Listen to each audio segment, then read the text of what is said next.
Hey guys, JK here. Just wanted to give you a heads up. The first 20 minutes of Darren's interview, there is a little bit of an annoying kind of reverb sound coming off of his voice. We get it cleaned up in that first 20 minutes, and it's nice and clean and clear the rest of the way. Thanks.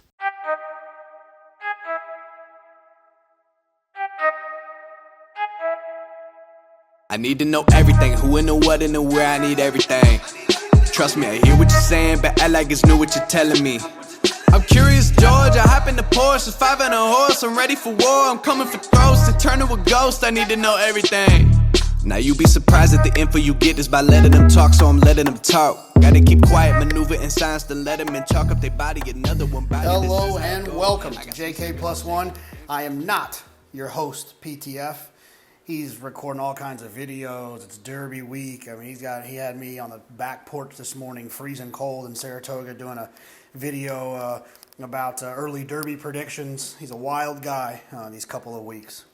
I am your host, Jonathan Kinchin, and we're back. We were off last week, had some stuff going on, but we're back rolling, and it's Derby's around the corner, and I got excited, and I wanted to kind of relive it, and I got my friend Darren Rogers from Churchill Downs, who's been there since 2008, knee deep in every Derby since 2008, and wanted just to go down memory lane and to talk about some of these horses, talk about some of the winners, talk about some of the funny stories, talk about Hanson's Tale, talk about the COVID Derby, talk about all kinds of things, and we do that. 2 hours of stories about the Kentucky Derby. It's one of the things I think that makes this race so special is the lead up to it is so intense because of the prep races, because of the stories, the jockeys, the riders, the Steve Asmussen's never won, the Todd Pletcher's 0 for 40, then he wins, the Johnny's never won, then he does, the stories that are the Derby that lead up to that 2 minutes and that excitement prior to that. It leaves you with things that you've probably forgot that you remember about these Derby fields.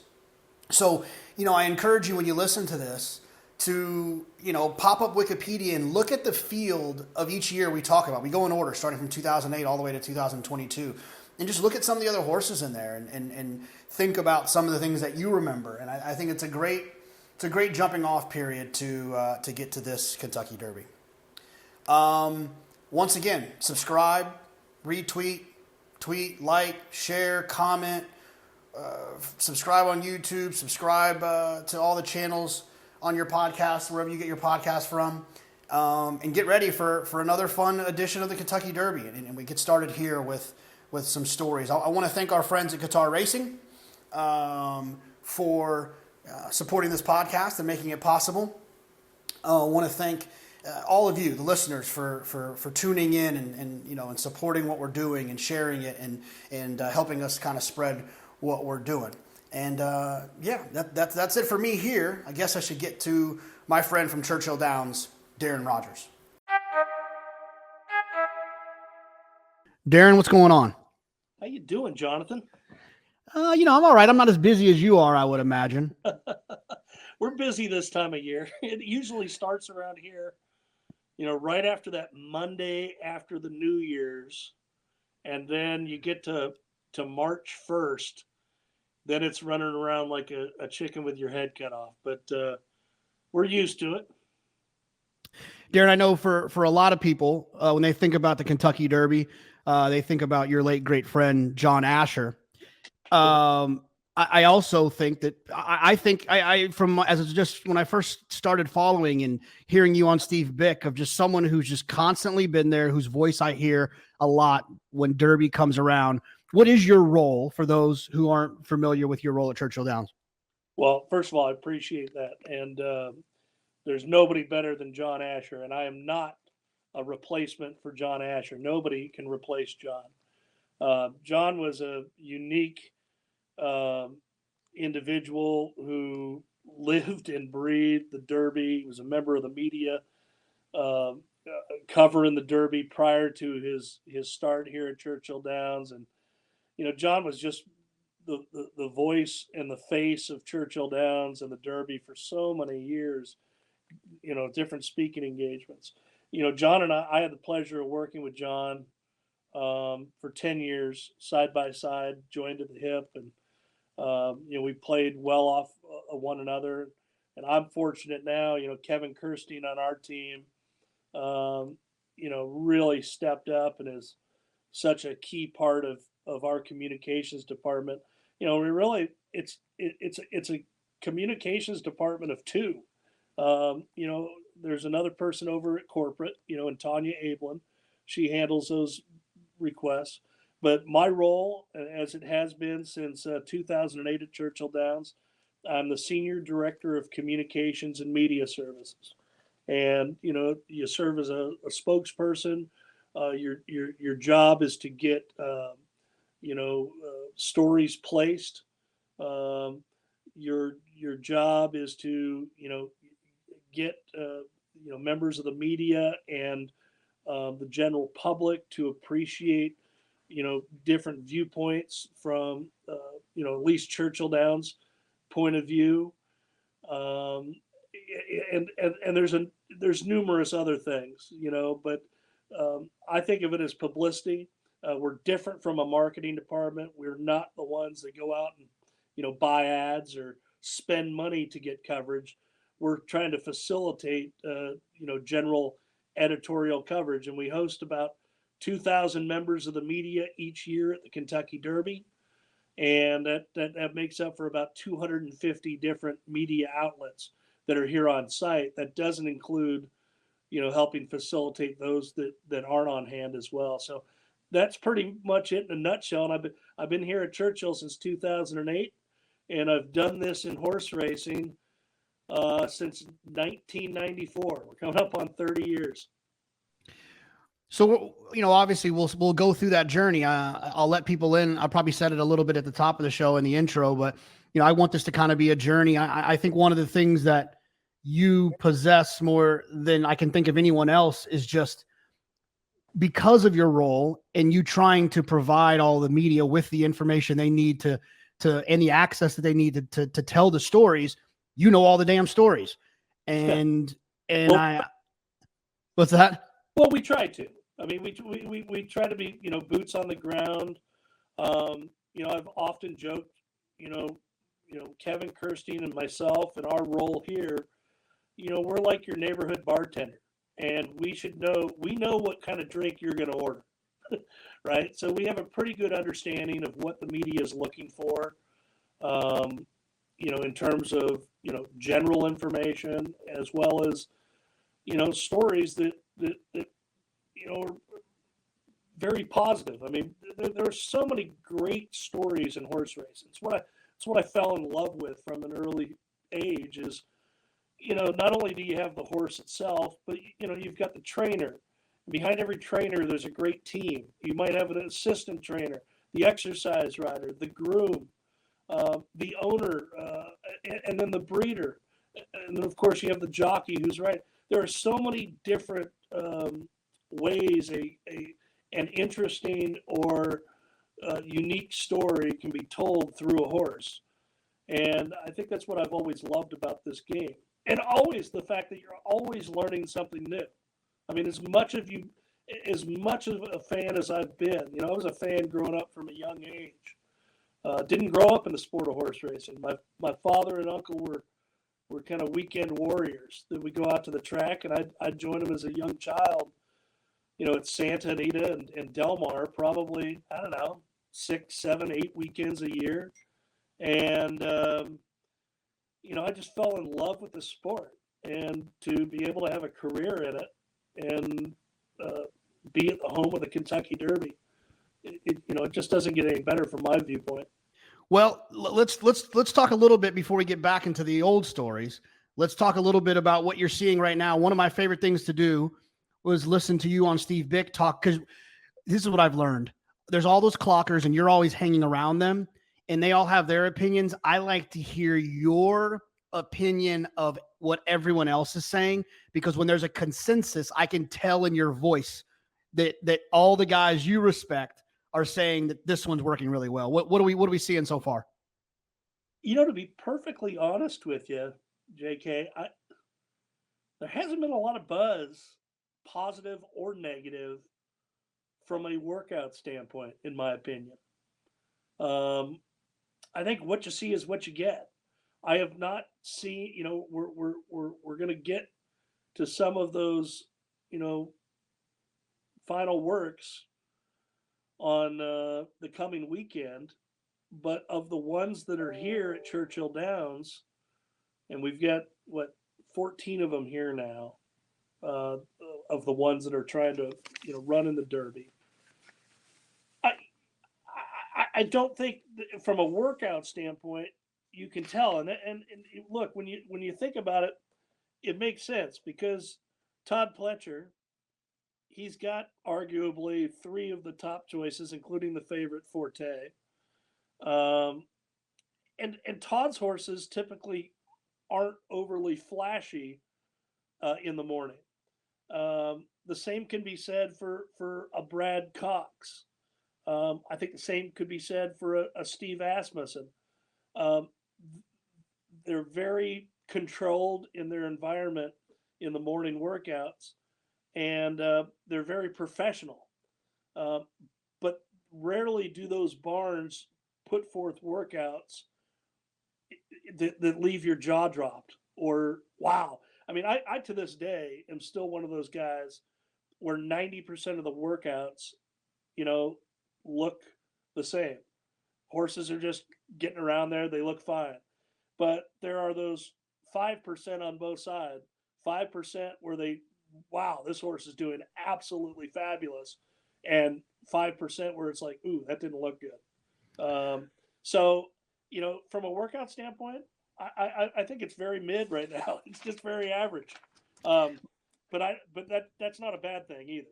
No, but that's kind of the group though, right? I mean, there doesn't seem to be I mean, obviously Forte's a superstar and what he's accomplished so far, but he hasn't been running those big numbers like we saw with American Pharaoh and so on and so forth. And it's probably a good transition right into that your first year at Churchill Downs, 2008, Big Brown. What are some of the fun things you can remember about that year? Well, I don't know about fun things, but I mean, I remember I got the job 61 days out of the Derby. So, and I drove to Louisville, and there was 8 feet of snow on the ground when I got here, and I'm thinking, what did I get myself into? You know, that that that Derby, I immediately think of Eight Bells. Obviously the lone fatality in the history of the Kentucky Derby in race. And, I think about Larry Jones and what a class act he and his wife Cindy were during that horrible stretch. I also think about the winter circle. Those of us that are a part of the winter circle ceremony at the pagoda. That's where I usually am, or that's where I'm at every Derby to, obviously manage and assist with the post race interviews and celebration on the winter stand. We had no idea that Eight Bells broke down. When you're down there at that track level and you have, temporary infield suites and other tents built up along the way. I mean, we just had no idea at the time. And I remember IEAH with Michael Ivarone. They had a number of partners, and I believe they had an infield suite with 200 guests. And when Big Brown won, they bum rushed through the infield gate and crashed the winter circle. I mean, it was the most chaotic winter circle in my Derby tenure. I mean, we just lost control of it. You could barely. In fact, if you go back and look at the history of winter circle photos, it might be the only Derby winning photograph that you don't see the entire horse, because I mean there were people everywhere, and it wasn't until about 10 minutes after being down there that I was able to realize that 8 bells had broke down. So, we've changed a lot in our communication since then. We actually have a visual that if you're ever at the Derby and if you look at the 7th floor of the clubhouse near where the track announcer is, it's where the steward's balcony is. During the running of the races that are on TV, you'll see a yellow flag, a green flag, and a red flag. And the yellow flag basically says, "Hey, I'm here." Green flag means it was a safe race, and a red flag means that those of us that can't see around the track, that we need to ask questions. It could be as simple as a horse just needing a ride back, or it could be something fatal. But those are the immediate memories of that first Derby. And I remember, Jonathan, saying to myself at the time, you talk about being thrown to the wolves. No Derby can get worse than this. And,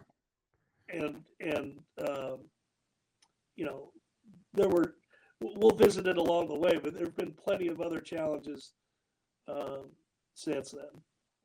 Dan, I mean, obviously that wasn't the way I'm assuming you wanted it to all start, but in a positive note, it was a sensational winner of the Kentucky Derby. One of like a favorite that won, that starts getting people thinking about Triple Crown. Absolutely. I mean, Big Brown is one of the fastest, Derby winners of the last 15 years, period. I remember at the post position draw, there were other inside posts available, but Rick Dutrow, I mean, he didn't skip a beat. Give me number 20. He'd be in the clear on the outside. He could watch, all the competition. I mean, that was a fast horse, very fast horse. Is that the last year that you got to select your post position? We did it in 2010 as well. Okay. No, step back.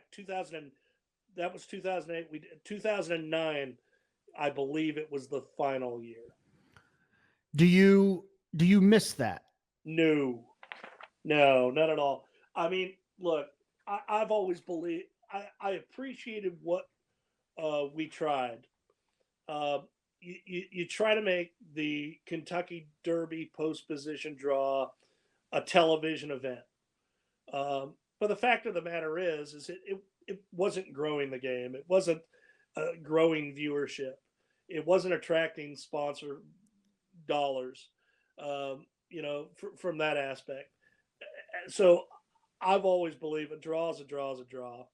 And, by having a standard draw, it allows us now to have up to 4 post positions on an also eligible list.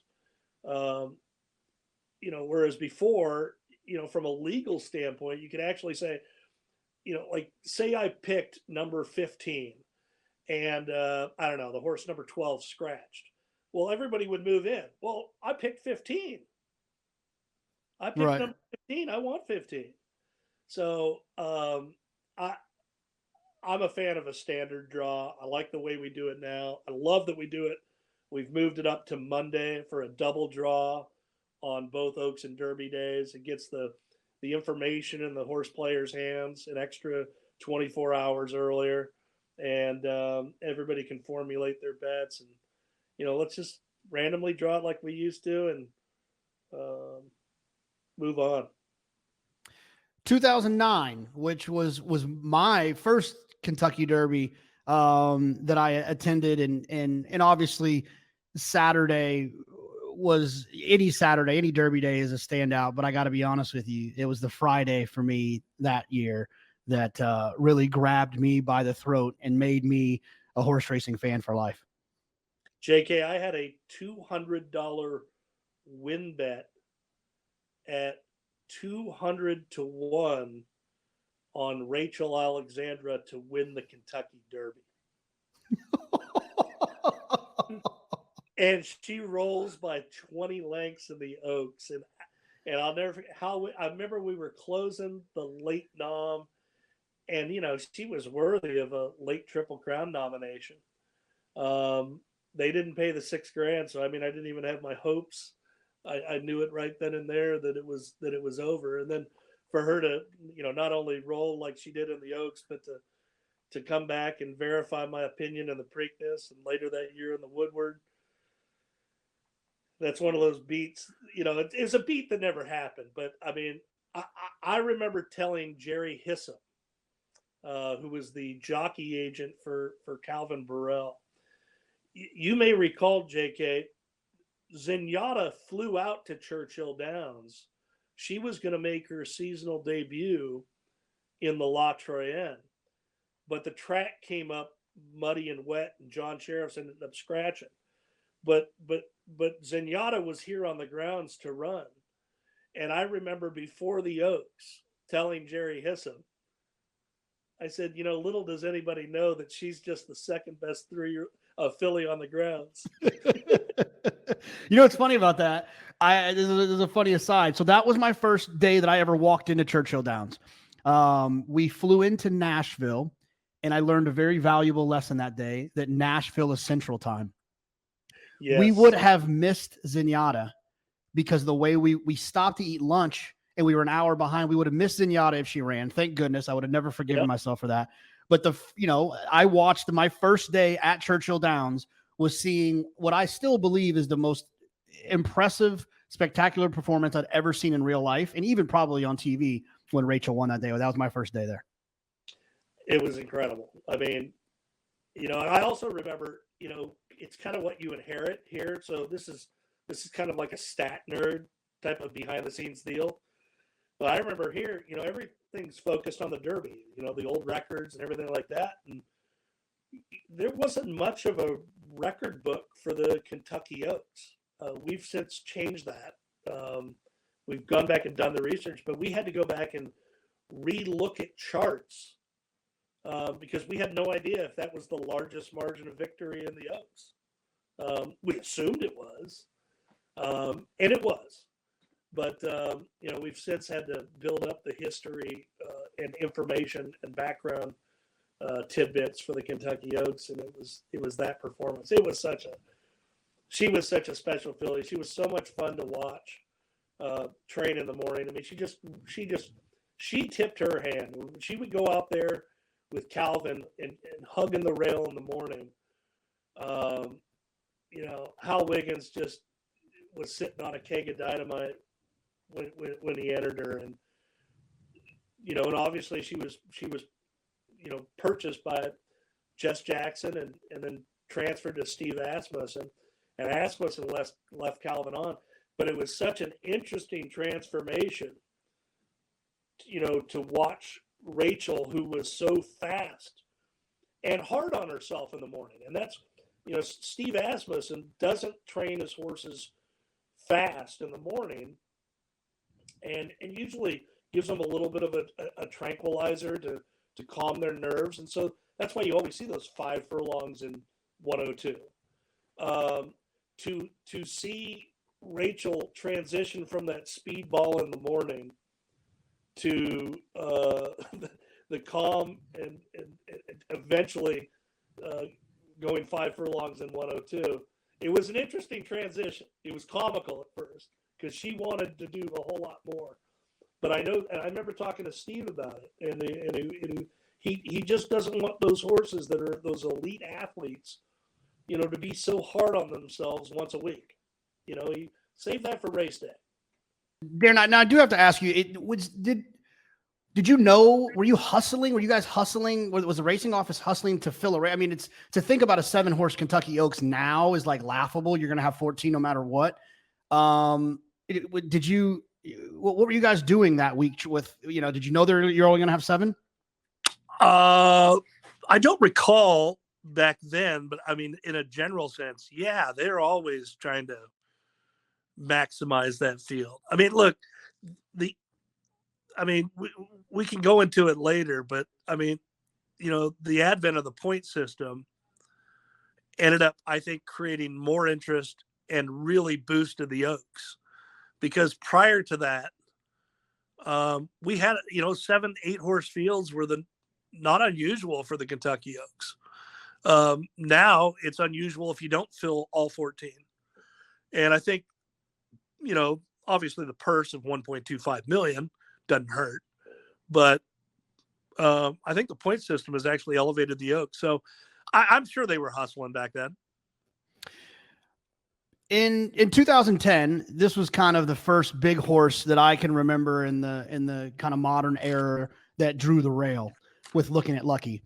What do you recall about that the 2010 Kentucky Derby? You nailed it. Garrett Gomez being stuck down on the inside. He was, many horses like to run on and prefer to run on the outside of horses, and it was clear, that Looking at Lucky, need to be on the outside. I mean, he was banged around like a ping pong. I also remember the next day, I went to the Baffert barn, and Looking at Lucky, he goes, Darren, you want to see what the Derby does to a horse? Looking at Lucky was just basically, he was laid out on all fours. Sleeping like a lap dog, just laying down in his stall. It was a rough Derby for him. He was a good horse. He was a real good horse, but it wasn't his day. I was actually on Super Saver that year. I had that winner. And I remember that horse, that was one of the first, I think it was the first year we did the special Derby training hours, and your admission was the saddle towels. And at the time, Todd Pletcher was 0 for 40 something in the Derby. And he was much like his predecessor, Wayne Lucas. He didn't like to put on those training towels. And I remember saying to Todd, just joking with him, I said, why don't you shake it up a little bit? You're 0 for 40 something without the saddle towel, And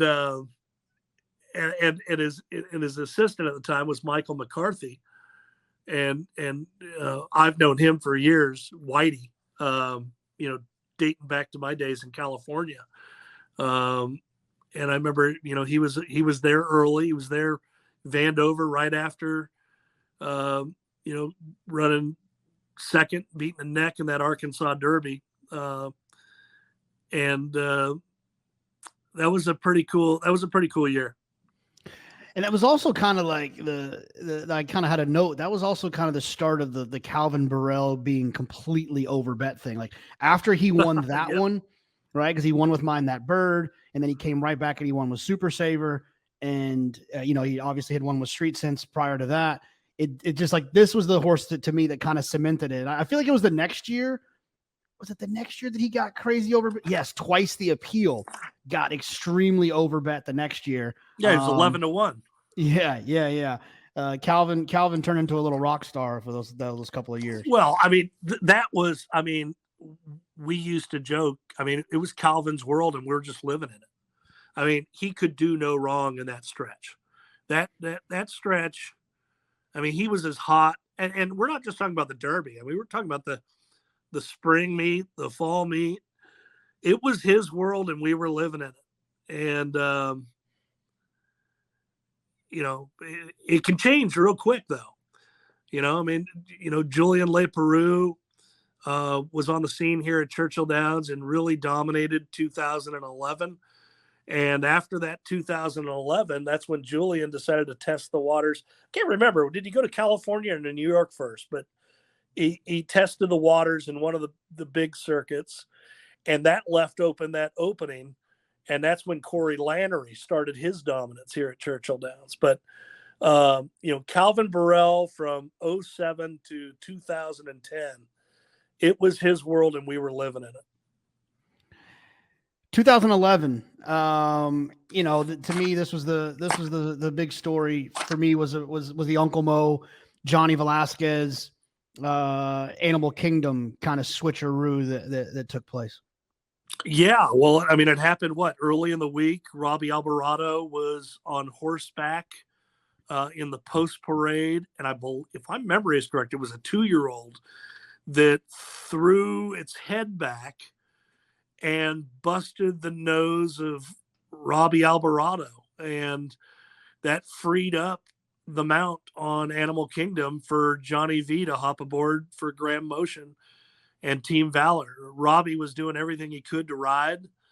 You know, a lot of people talk about that workout that Animal Kingdom put forth at Churchill Downs on April the 30th when he went 6 furlongs in 1:13. And, you know, anybody that saw it, it really wasn't much of a secret to how good that horse was doing.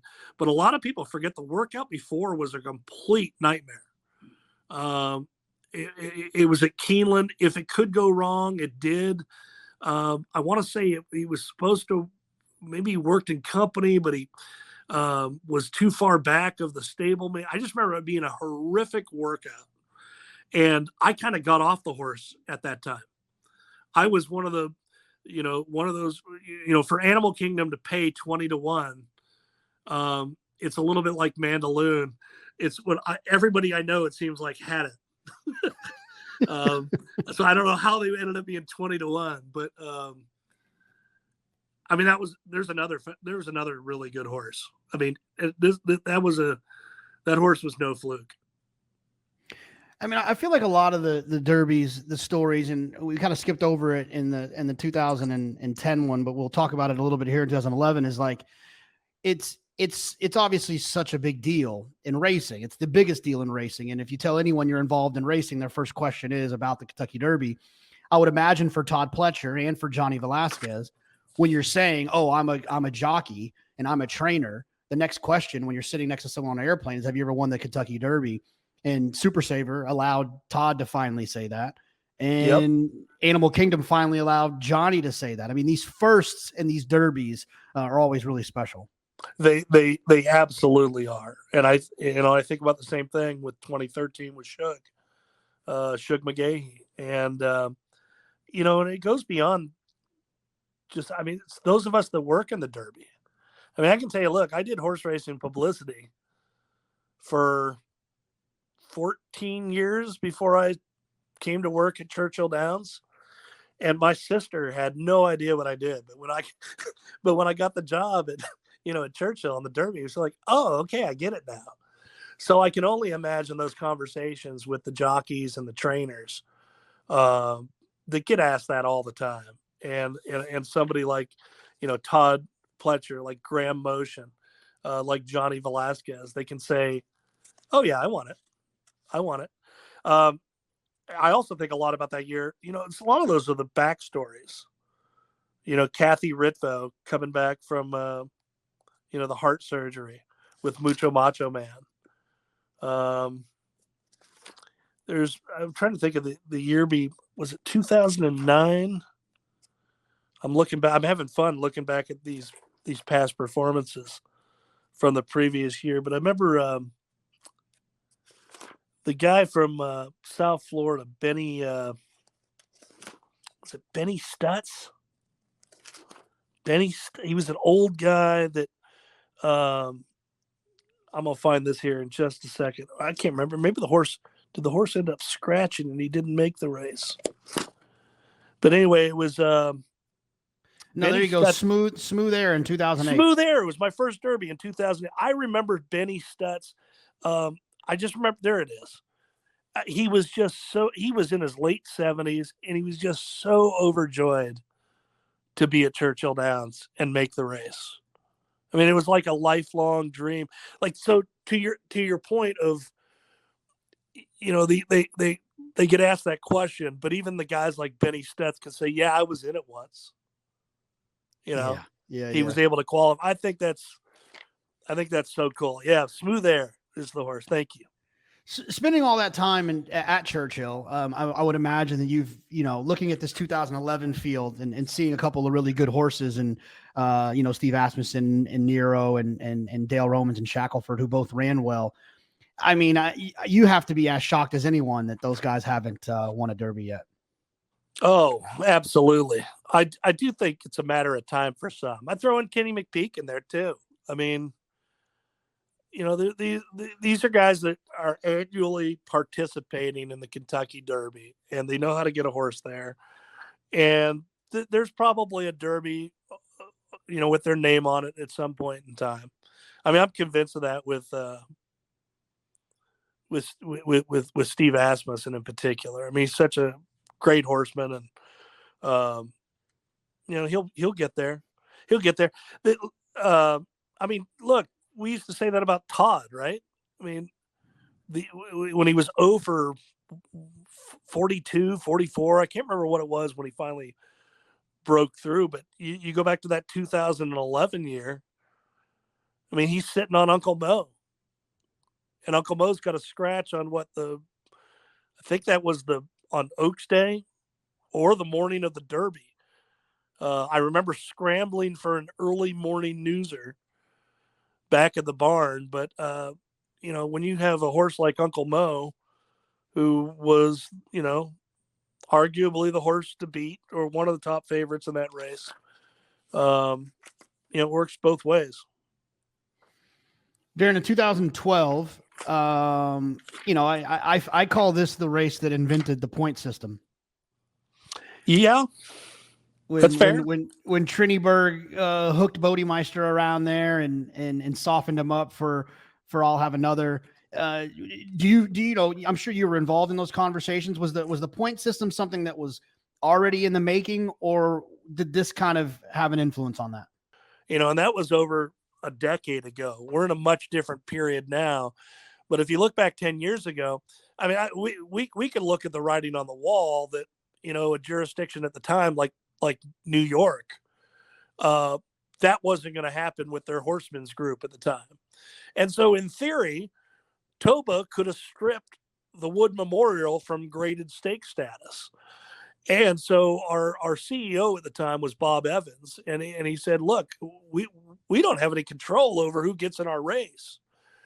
And so if we do go down the road of let's find a way to, have an alternate qualification. And, oh, by the way, as we go there, can it become a little more fan friendly? And that's really how that point system came about. The more we dove into it, yes, we started to take a look. You know what? We really don't want sprinters. I mean, look, the mission of those of us at Churchill right now, we're stewards of this game and stewards of this race. But the mission, hasn't swayed. It's to get the best 3-year-olds prepared to go 1.25 miles, the classic distance of 1.25 miles on dirt, and the first Saturday in May. You had a number of racetracks at the time that were synthetic, so we wanted to kind of have a proper synthetic route. But we felt all those races for 1 mile and over were probably best, and got rid of some of the turf races here in America. But that's how the point system started.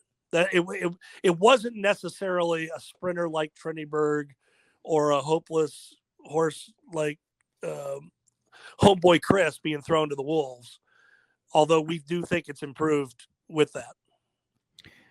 Looking at the field for 2012, there's a couple of stories that I feel like probably were at least of some interest. I'll let you go with whichever one you want to go with first, but getting Michael Matz back, I would imagine after the Barbaro situation was probably nice to have him back around Churchill Downs. And then Hansen, did you guys have to deal with the tail nonsense? Was that something? Oh, yes. The tail was a big player, a lot more so than Michael Matz coming back with Union Rags. Yeah. I mean, Dr. Hansen was, we didn't know what was going to happen. I remember we had a bunch of conversations with him. We didn't want any monkey business, especially like what occurred at Keeneland with the Bluegrass and the race prior. There was a lot going on. He was a handful. I do remember that. I'll have another he was the people's horse down in the infield. I know that. How he went off at 15-1, I don't know, because that was one of those horses that I know a lot of people ended up having, and basically off of the name alone. And there are those years every once in a while, like when my boy Jack got bet down to what, he was 5-1. None of us handicapped and factored in that everybody named Jack across North America would bet on the horse. There's a lot of people named Jack. Yeah. I mean, Patch Patch is another one. Yep. Patch. And then, and anytime you have a race or a horse with a name like I'll Have Another, they were going to take some money. That year is kind of like a blur year for me. Why is that? I don't know. I have so many stories that stand out, from each year that, that year itself, I remember the Hansons. I remember dealing with Hanson. It's funny about that year for me. Like I said, I started going and, I had Barbaro in a $2 Exacta box when I was young, right? So I had him in an Exacta box. So that doesn't really count. But in 2008, I didn't pick the winner. I tried to beat Big Brown. 2009, I didn't pick the winner. 2010, I didn't pick the winner. 2011, didn't pick the winner. But in 2012, I picked Bodemeister. And so it was a weird feeling for me because it was the first time that I was like almost right. But I still got beat. And I thought I was going to win when they turned for home. Well, he ran a winning race. I mean, my gosh, a mile and 1:35. That horse ran his eyeballs out. That was a big runner-up effort. Big runner-up effort. In 2013, looking through this, Todd had 5 horses, which I guess I missed that one somehow. But this is why I kind of learned to temper my enthusiasm in the first and second round of Derby preps. I fell in love with Verrazano. And I told this story when I had Angel Cordero on JK+1 a couple of weeks ago. I bet all my money on Verrazano, and then I got back in line to bet something else, and I was behind Angel Cordero. He had Johnny Velasquez's book at the time, and he bet 500 to win on Orb, and I knew I was in trouble. Well, Verrazano, is there a bigger lobster in Derby history in terms of the tote board? He was everything and all that going through the winter time.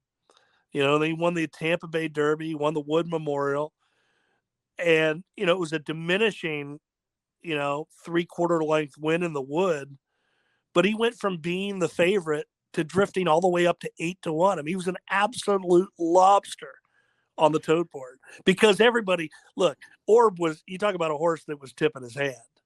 Anybody that saw Orb progress along and then watch him train coming up to that Derby, he was tipping his hand. Orb was the player, and that was the first year of the Derby point system.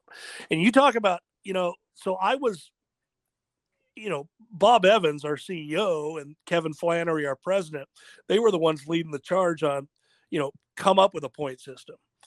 I was the one who basically led that charge internally, trying to respect, the old graded stakes earnings, trying to respect the path that had been in place. Jonathan, I must have gone through 80 something different versions of the point system. And I didn't sleep at night. It was, I can tell you right now, when you're charged and you're kind of the architect of putting this point system in place, and it's never happened before, you lose sleep, man. Seriously, the Derby, you respect, you love the Derby, you do all this. It was painstaking. Now I had a lot of confidence in it, but at the same time, we unveiled it. So what, the 2012 Derby was run. We probably unveiled it somewhere around June because it was during our spring meet. And I remember the day we announced it, that we were doing it starting in 2013, Wayne Lucas, who I have a tremendous relationship with, dating back to my days when I came up in Southern California. I mean, Wayne just accosted me in the paddock. Rogers, you single-handedly have ruined 2-year-old racing and rendered it meaningless. None of my owners are going to want to buy horses at the sale. Blah, blah, blah, blah. And you remember when we announced that point system, everybody was up in arms. But, anytime there's change, people, there's a lot of uneasiness. And we realized that. But until we finally got through the whole, running of the 35 prep races and assembled that Derby for 2013, I remember Lucas came over to me and he goes, "Rogers, you got lucky." But I knew we did it right. But that's I think of with 2013. I mean, the 2013, I don't think I slept. That it was so many sleepless nights, Jonathan, because you're trying to do what's best and you hope you're doing it right. And I think we did do it right. Absolutely. And I looking at this field, I think, also remember this is kind of the start of the Dallas Stewart bomb in the Derby situation when he got Golden Soul. And it's got everyone looking, everyone's always looking for that type of horse. Dallas is a great tout. Dallas touted this horse early on. He touted Commanding Curve early on. If Dallas has a young 2-year-old, you hear a little whispers on it, they can usually run. Golden Soul was one of those. Normandy Invasion. I remember this was also nearing a rough patch for those of us, at Churchill Downs from the PR standpoint. I remember, Rick Porter, the late Rick Porter, he wanted to bring in a bunch of vets and he wanted to put them on in Millionaires Row. And he called us up on like Monday or Tuesday at Derby week, said he was going to bring these folks out and I want them on Millionaires Row. And I want to say it was tables of 10 or 12. And, our president said, we'll do our best to take care of them, but I don't know if we can put them there. All the seats are already taken. Rick didn't like that answer and he went public with it, and, it started some negative, kind of a snowball effect in 2013 that rolled over to where I'm sure you're going to go in 2014 with California Chrome. I mean, that was the year of all years. Before we get to California Chrome, I think this is a good year just for my brain because this is one of my first real experiences with a rainy Derby. Because look, I enjoy both. I do. I enjoy both Derbies. I love them both. There's one that I enjoy a little bit more, and it is nice weather Derby. But you can't. If I love the race so much that if you get yourself too tied up in the weather, you set yourself up for disappointment for something you've waited 364 days for. Yep. So I just kind of take it like it is. How do you wrap your brain around the weather? You nailed it. Somebody asked me today, how's the long range forecast look? I haven't looked. I don't know. It doesn't. First of all, I also know in Louisville, things will change within, you really can't look until 48 hours out. Now you can get a good idea of what the temperatures may be, but it is what it is. There's nothing I can do about it. I do think it's funny. Every year, we like any business, we have the big event like the Derby, and we'll send out, questionnaires, for,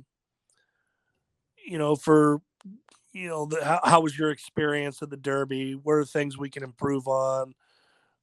In a shocking development, every year it's sunny, the scores come back high. And whenever it rains, the scores come back very low. So I do know people's experience at the Derby is usually weather dependent. How about handle? Huge difference? No, I mean, if you're going off the turf, the answer is going to be yes, but typically we would, the grass races are going to stay. No, I haven't seen the downtick because a rainy derby is not unusual, and we keep hitting record numbers on an annual basis. So, no, I wouldn't think so. Yeah, I mean, I know that it does affect other days. That's for sure, and a lot of that absolutely. is because you're losing a lot of entries. On a Saturday at Saratoga, I think that it could take a little bit of a dent, especially because you're losing the turf races. But like you mentioned, the turf classics can always be on.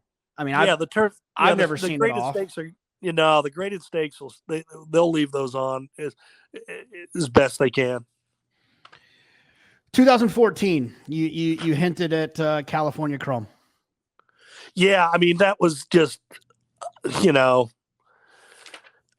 I've got so many stories from that year. I mean, John Asher and I. It was the year. It was like a PR snowball. That started, remember the saddle towel for California Chrome was actually accidentally misspelled from this vendor that we use in Texas, and it was handed out to him. And Steve Hargrave, our stall guy, who does a great job, he didn't catch it. And it just, I remember the first day he was galloping out on the track that,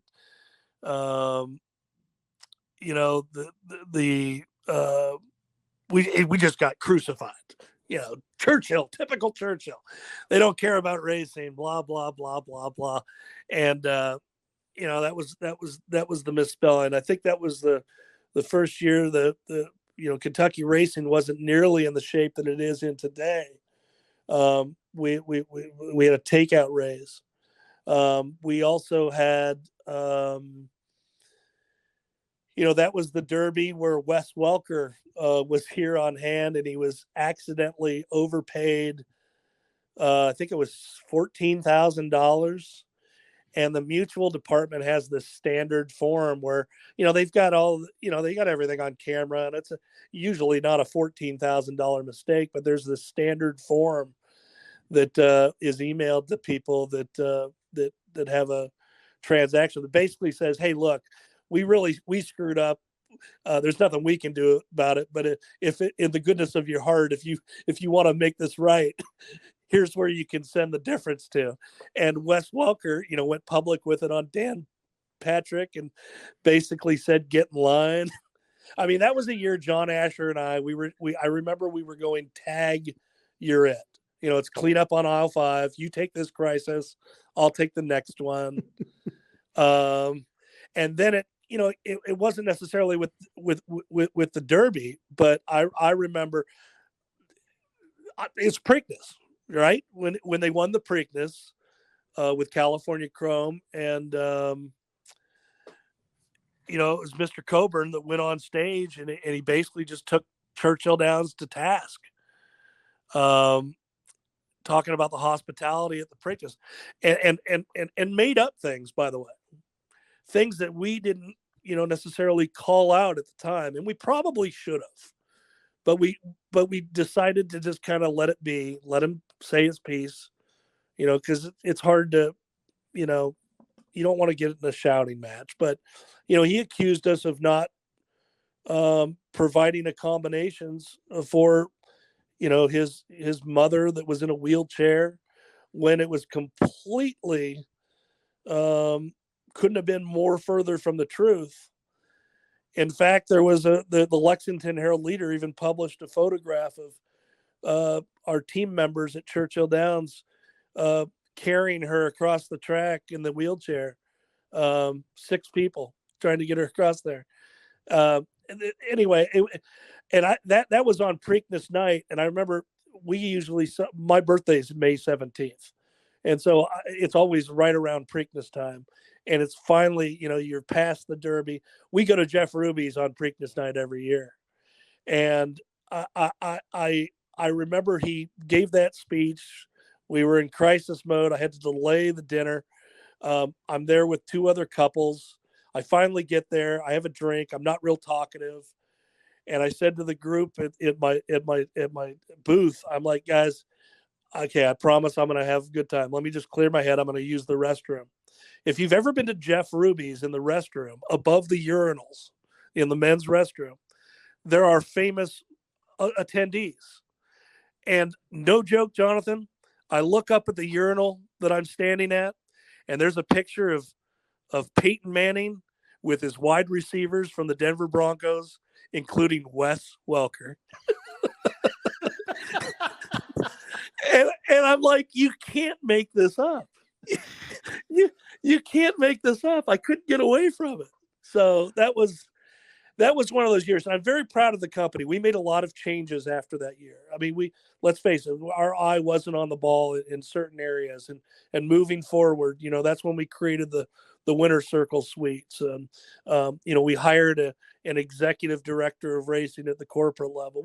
We did a lot of things to turn the corner, but those years, 2013 and 2014, from a PR standpoint, I would have liked a sponsorship to have a special Kentucky Derby Kevlar vest, just taking bullets left and right on camera. What would you say is, you would try to explain to people the thing that people don't understand the most about those 2 days, the thing that people just really have a misunderstanding about, something you're like, it's not that easy. It's this, what are some things about that day that you would like for racing to know that maybe people don't know about? Well, I'll take it a step further. I want people to know that those of us here at Churchill Downs Racetrack, we live and breathe and are very appreciative to be working here and working for, and being a steward of the Kentucky Derby. But the number one thing for me, we do care about racing. We live for the racing. If you don't know, I mean, if you can't tell by listening to me, but imagine the Ben Huffmans of the world, the Steve Hargrave, our stallman, the frontline employees that are so appreciative to just be ticket takers here and work here. We live and breathe for the racing here at Churchill Downs. So the thing that I hate and can't stand is the misguided, the impressions that just because we're a public company, just because we are reporting to shareholders, and we shouldn't apologize for making money and being good business people, but we're going to make prudent decisions along the way. But I can tell you right now, we love racing. We've expanded our racing days here at Churchill Downs. Heck, 2013, the year we were just, talking about, that was the first year we did, September racing. We added a race meet because the horsemen came to us. So that's the one thing.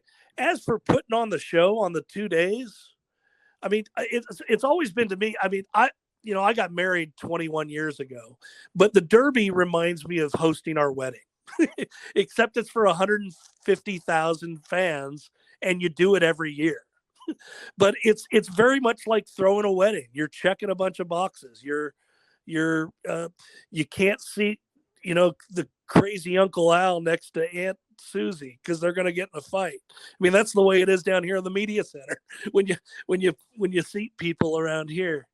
I don't know. That's how I've always thought of the Derby, is throwing one big massive wedding.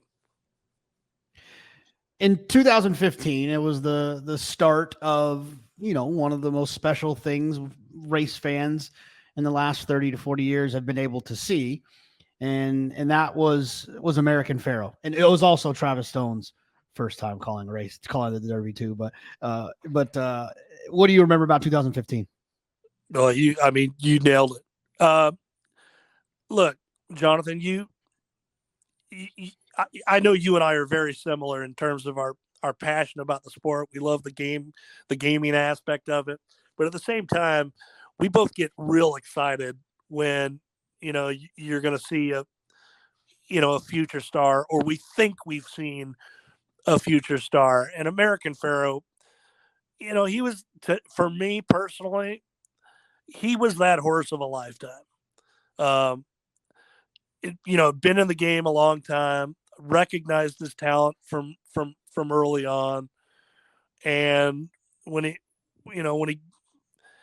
he just was different. I mean, my friend Gary Young, who's a private clocker and bloodstock agent, he clocks out on the West Coast, and he just told me he's like Michael Jordan.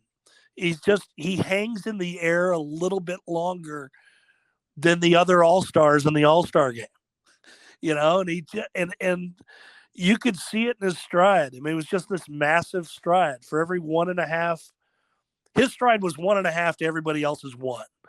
And then when you mix in his talent along with the personality, where he's like a lapdog, I mean, I can tell you right now, we're never going to see that again. You're not going to see a horse that good and that sweet again. It's so rare to have both. And that horse brought so many emotions. I mean, I never thought I'd see a Triple Crown winner. I always hoped. I've seen many, burn. He was the perfect between 37 years between him and Affirmed. And I just have, and I have so many memories with that horse. I mean, the Triple Crown Trophy, the old Triple Crown Trophy, we had Chris K at Naira did a redesign, but the old, Triple Crown Trophy that was designed for the spectacular bid year of 79 and hadn't been awarded in 37 years. That trophy resided on a year-round basis in the Kentucky Derby Museum. So guests could annually, see the trophy up close and take pictures with it, etc. And Ed Siggenfeld, with Triple Crown Productions, for many years would travel with the trophy to New York. Well, Ed retired, and I was given the opportunity to travel with the Triple Crown Trophy when it was on the line. I first went out. First one was I'll Have Another. I think it was. Wow. I'll Have Another. And then he had to scratch on the at the Belmont. Went back out there with California Chrome, and he lost to Union Rags. And then I was there for Tonalist. Yeah, I remember Union Rags won Tonalist, the year. Tonalist, Yeah, right. Union Rags won when, Right. when I'll Have Another scratch. You're right. It was Tonalist. And anyway, I was there for, American Pharaoh, and I was close with I've known Bob Baffert for years. Jimmy Barnes, the whole team. It was so great. I was able to present, and deliver that trophy to the barn, after the races. It was just so much fun. You just flew with it? Yeah. Yeah, it was a riot. So it was a custom cased Samsonite luggage, haul it out just with cushion in there. And we tell the security ahead of time that we're going to go through it, so you don't have to open it up. Because the minute you open it up, people wanted to take pictures, and they also could zero in on it. But one year the pilot wanted to ask to see if he could fly with it in the cockpit, and we allowed it. And that's the cool thing about that trophy, and why I'd love to see our trophies, make more public appearances ahead of time, because anytime I'd break that out, people would take pictures with it, and they just couldn't wait to take a photo with it. So I'm a big proponent of those types of things. And we're working on a plan with the Derby trophy for future years, but we've got to get the trophy made in advance. And typically, it's delivered to us in the month of February. So we're trying to move that schedule up, so where the Derby trophy, for example, could go on tour with some of these Road to the Derby races, and fans all across the country, get a chance to, take selfies and pose with the trophy. It'd be a cool thing. But Pharaoh brought us all on that ride. We all got to pose with Pharaoh because he was such a kind horse, and you get to see the trophy too. He bit me a little bit. Not bad. He just caught my shoulder. We were at Santa Anita, and Frank Miramati took us. I think it was me, Nick Tamaro, Pete Fornatal, and we went to go see him, and he just kind of nibbled my shoulder. Not bad at all, but just he got my shoulder. So one of my favorite stories from that was the night before, Baffert telling me the story about how he had to tell Kaleem Shah, he called it, he had to have the come to Jesus meeting with him on Oaks night to basically let Kaleem know, you're not beating Pharaoh. Like, I'm just letting you know he's a good horse, but he's not as good as Pharaoh. And it was kind of a heartbreaker for Kaleem. As often as he switches trainers, I'd go out on a limb and say that didn't go that great. No, it probably didn't go great. 2016, looking at this list, you see Nyquist, you see Outwork, you see Gunrunner. It's exaggerated. I mean, this is a hell of a field. It was a good field. I'm trying to think. I wasn't on Nyquist. I'm trying to think of who my money was on that year. I know who it was. This is this is a Travis Stone favorite. You're gonna love this. So, I mean, I was on American Pharoah early on. In fact, I did interviews talking about not only did I think he'd win the Derby, but I thought he'd win the Triple Crown, which is a little absurd, but I did in advance. Well, next year I came back strong with Shagaf. Wow. Shagaf was my Derby horse at 56-1, who was a one-turn horse for Chad, and I was humbled greatly with that year. So I kind of try to blank out that year. But yeah, Shagaf is a running joke around here. I think I was on Brody's Cause. He was a good horse. Yeah, I think he was a talented horse. Yeah. I wasn't on Nyquist. I know that. I wasn't. They had all the confidence in the world. I remember that. Team O'Neill, they love their chances. He's very similar to Forty, by the way. There aren't many horses that come into a Derby with 4 Grade 1 wins under their belt. And Forte is that, and he's the first horse since Nyquist to have 4 Grade 1 wins under his belt prior to the Derby, and it worked out well for Nyquist last time. 2017, all I can remember is Thunder Snow. Yeah. Down the middle of the track there. Yeah, I remember Patch. Patch was Patch went off at 14-1. If he had 2 eyes, he would have been 50-1. I was on McCracken that year. I was I love Ian Wilkes. I mean, Ian's such a class act.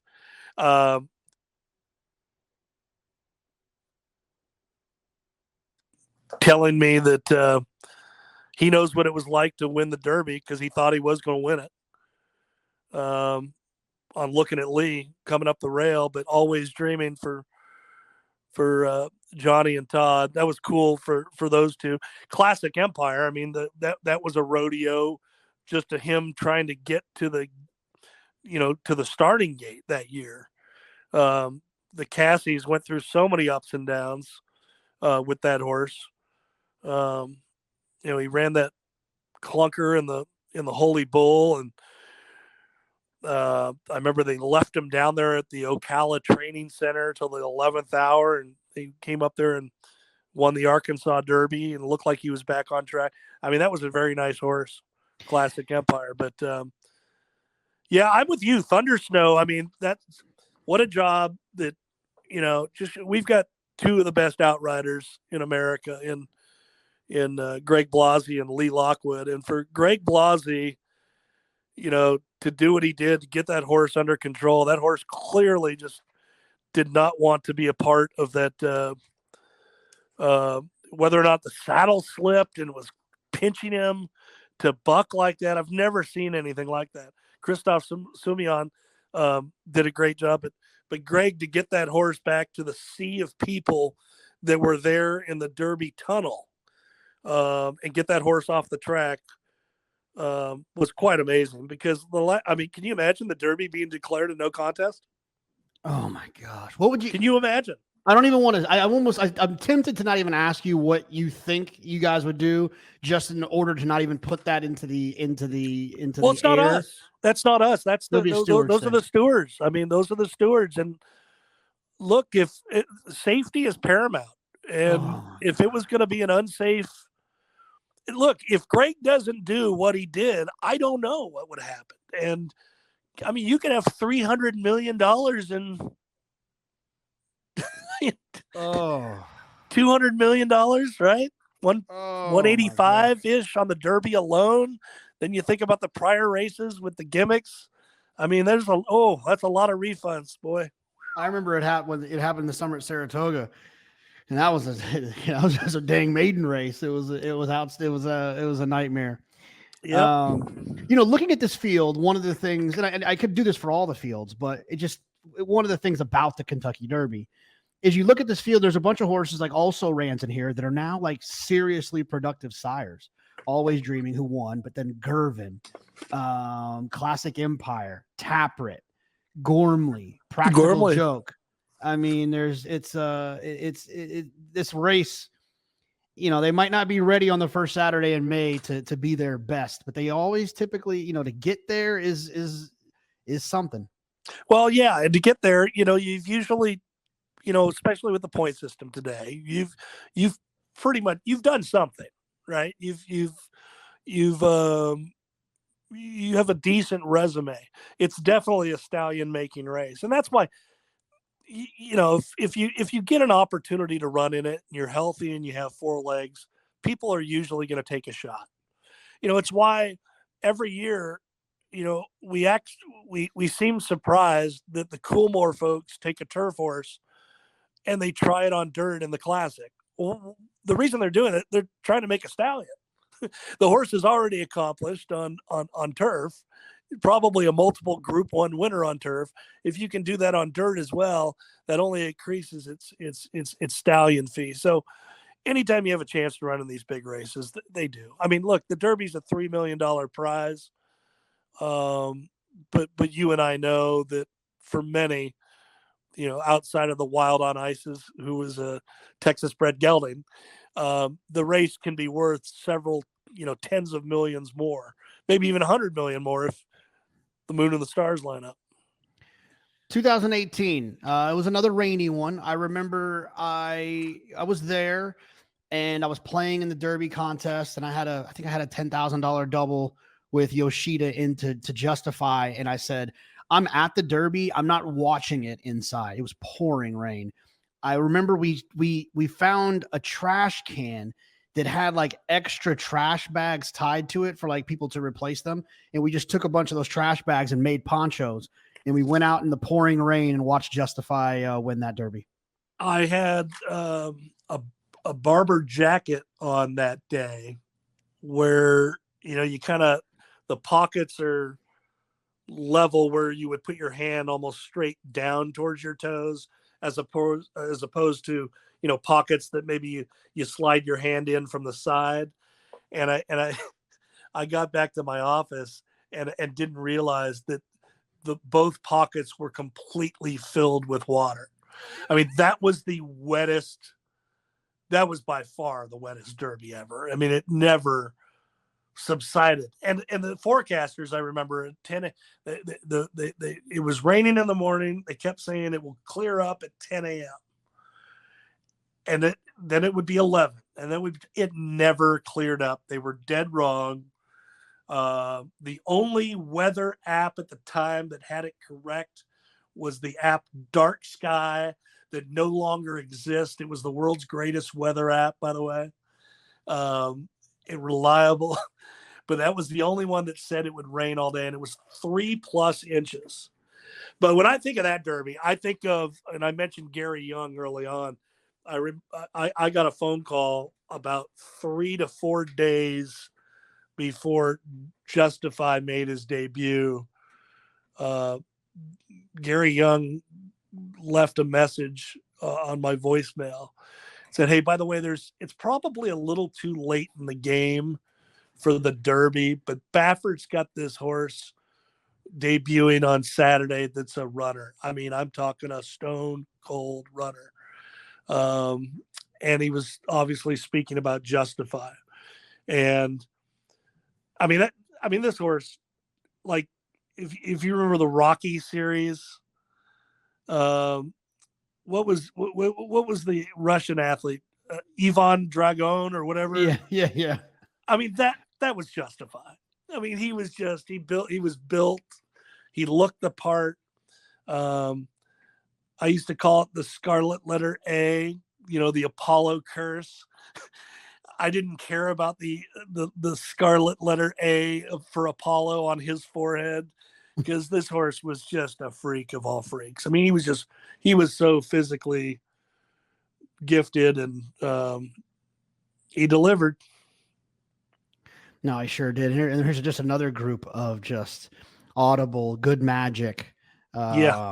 Mendelssohn, Bolt Doro, Vino Rosso, who went on to win the Classic. Another outstanding group. Now, did you take the trophy that time too? No, because they had, so that was the first year of the new Chris K designed perpetual Triple Crown trophy that previously resided in his office. Oh, and I also meant to tell you too, I forgot to tell you.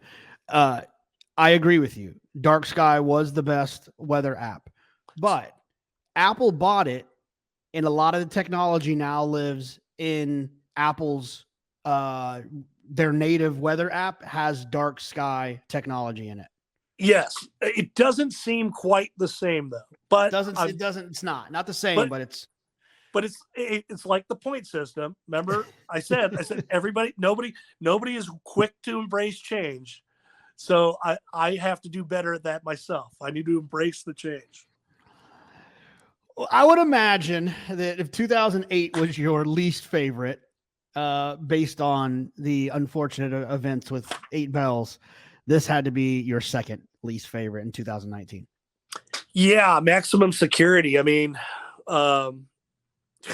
shoot. To this day, I think the stewards made the right call. It took them 22 minutes. I mentioned earlier that I was down, I do watch the race every year from the Kentucky Derby Winter Circle on the turf course. And, really didn't notice anything at the time. And two things, or one thing I need to just preface, with the garland of roses every year that's thrown on the horse's horseback, there's also a jockey's bouquet of 400 roses, and a valet in the jocks room is designated and chosen to present the winning jockey with the jockey bouquet. And we had a new guy that was given this honor for the first time. Maximum Security crosses the wire first. Mr. and Mrs. West make their way to the winner's circle. And the valet saw Mrs. West and presented her with the jockey's bouquet of roses. Right? And I don't think anything of it at the time. But I noticed. And so I'm watching the big board, knowing that there's an inquiry, and just like everybody else with the 22 minutes that have gone by. This is probably around the 10-minute mark. And finally saw a view, and I'm like, oh my God, he's coming down. There's no question. He's coming down.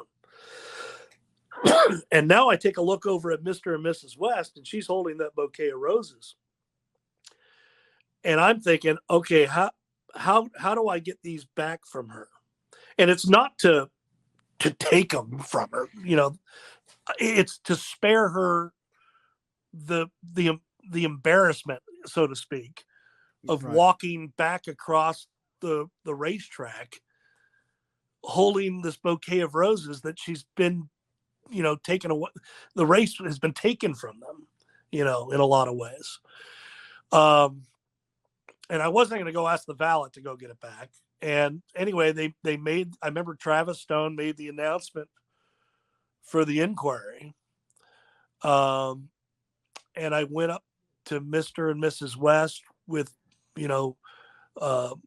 my back shielding them and all the cameras. And I said, I'm so sorry. And I just reached out my hands, and she gave them to me. But that's something that, I mean, it's haunting, Jonathan. I mean, just, that's not a fun feeling. But know that I did that, to spare her in a way, but there's nothing I could do that could spare them. You know what I mean? Of course. What was she gonna do? Just drop them on the floor? Yeah. I'm I'm convinced to this day, by the way, that Maximum's, it's not one. It's my leader in the clubhouse. I'm not 100%, but as you know, Larry Coleman calls the race on NBC, but Travis Stone calls the race on track.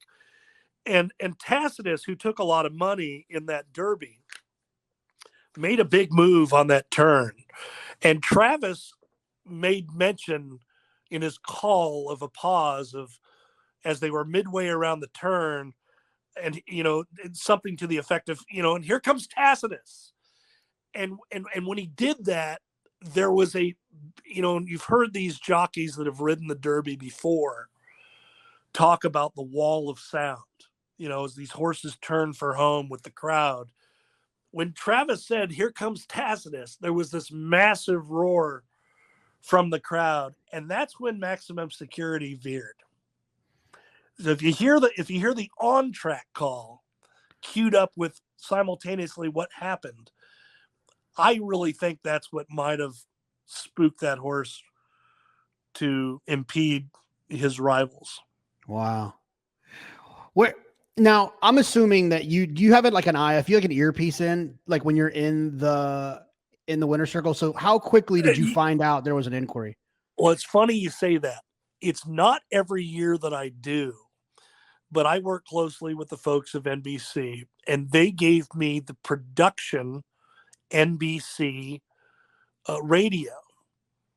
I also had my security radio on, because I talked about that flag system, and we rely on radio and other things. I knew immediately when Lee Lockwood, our outrider, relayed the claim of foul from the jockeys, that there was a claim of foul against the winner. So it was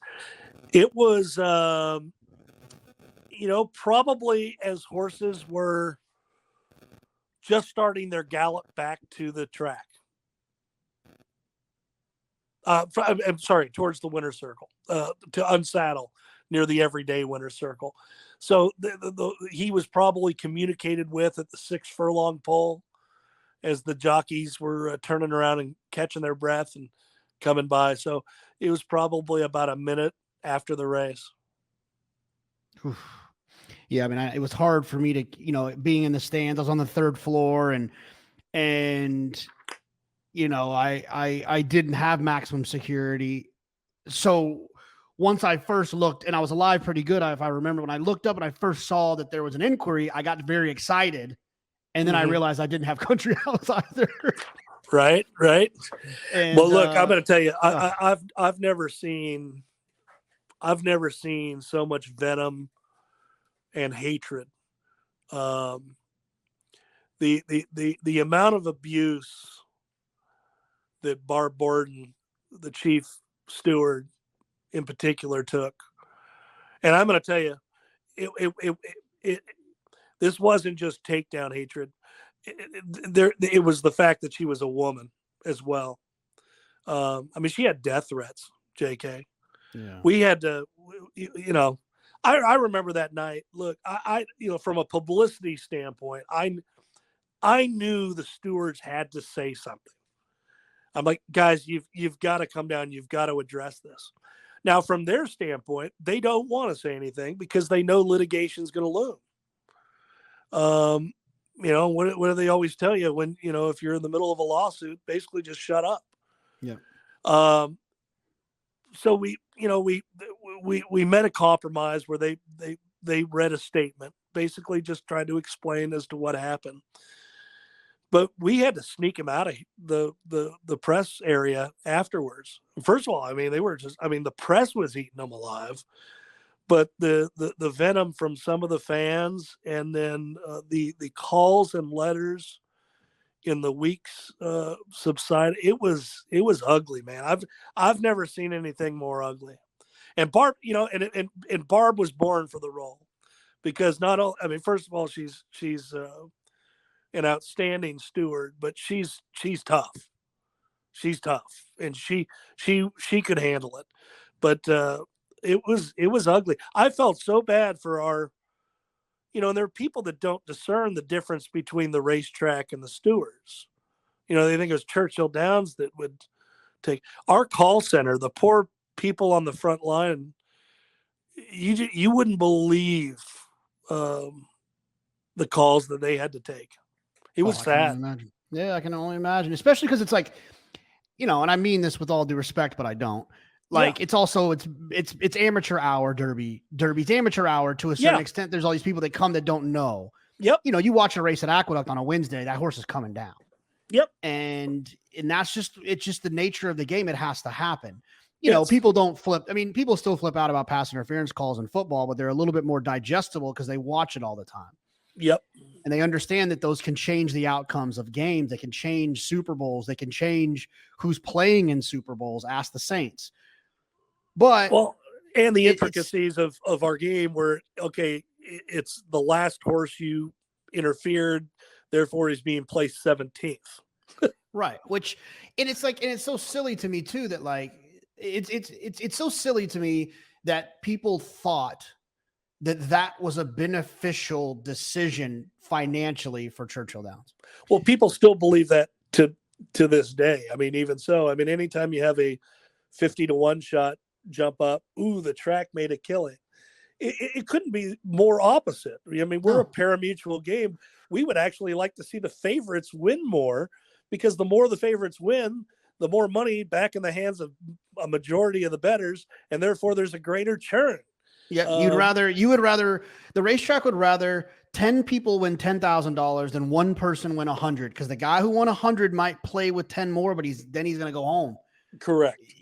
So it's just not whatever. It really shouldn't. It shouldn't matter. I mean, we're talking about people that don't understand it, but I just always found that to be really silly. But it's also tough to communicate it too, right? Right. I mean, in this world of 140 characters, you just take Twitter, for example, people will misinterpret 140 word or 140 character tweet because we just live in this rapid paced society where people just don't digest. And it's horse racing is such a wonderful sport. But it takes time, and that's what I love about it. But there are so many intricacies of it. But people don't care what the rule is. People don't care different things. They just show their emotions right off the bat. Well, karma or not karma, the universe didn't decide to give you a break. Nope. 2020, it didn't give any of us a break, to be honest. But 2020 in one of the year's biggest sporting events that falls right smack dab in the middle of a pandemic. And you had the first Saturday in May became the first Saturday in September. Yeah. And that was well, I remember the night vividly. Wednesday night, March the 11th, I think it was. That was when you had that rapid 1 hour period of Rudy Gobert, testing positive. We had the news of Tom Hanks getting it in Australia. And then I think Trump had his news conference to delay or ban travel to Europe. And that was all within like this hour period. I want to say it was like the 9 o'clock hour on that Wednesday night. And I remember saying to myself, oh, Derby's done. Derby is done. And, everything, all the chips started to fall, right thereafter. And, that wasn't easy. I mean, the leadership at Churchill took it upon themselves. I know it wasn't a move that went over well with our partner racetracks. But we knew we had to be firm. Let's pick a target date. When can we have a date that would be good on a television calendar with our partners of NBC far enough out? And also, and it's laughable at the time, but we were trying to find a date where hotels would be easily available, without other conventions and other things going on. And that was Labor Day weekend. And so we picked that date, and and it caught our partners off guard, obviously with the Preakness and the Belmont. And, but we had to do what we felt was best for us, and try to put that target date out there.